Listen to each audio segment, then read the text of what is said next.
Bwana Yesu na asifiwe sana. Mbele yako ninaitwa Elia Mwantondo.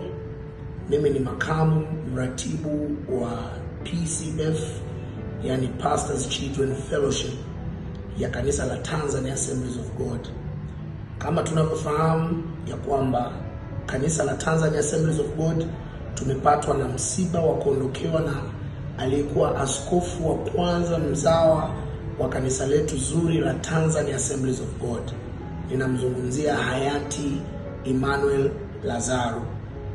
Na huu ni wito kama vile ambavyo tumepokea taarifa kutoka kwa baba yetu makamu askofu mkuu, lakini pia kwa ratiba iliyotolewa na katibu mkuu wa kanisa letu la Tanzania Assemblies of God. Niko hapa kuwaalika na kuwaita watoto wa wachungaji kushiriki katika tukio hili ambalo ni la kitaifa, na tukifahamu ya kuwa tuna mtoto wa mchungaji mwenzetu au watoto wa wachungaji wenzetu ambao wamekutwa na msiba huu. Kimaalum kabisa ninaomba watoto wa wachungaji wote nchi nzima tuwasilishe rambirambi zetu kwa kupitia namba zitakazoonekana hapo chini. Hizi ni namba za mtunza hazina wa taifa wa PCF. Ninawaalika watoto wa wachungaji wote kwa mapenzi mema tulionayo na kwa kazi kubwa ambayo mtumishi wa Mungu ameifanya katika kanisa letu, lakini pia kwa ajili ya kuifariji familia ambapo kuna watoto wa wachungaji wenzetu wameondokewa na baba yao.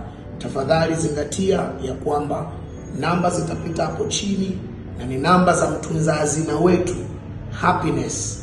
Tafadhali ninakuomba sana unapolisikia tangazo hili umjulishe na mwenzako ya kwamba dirisha la kukusanya rambirambi kwa ajili ya msiba huu liko wazi kuanzia sasa. Tafadhali fanya vyema kwa ajili ya utukufu wa Bwana, na Mungu akubariki sana.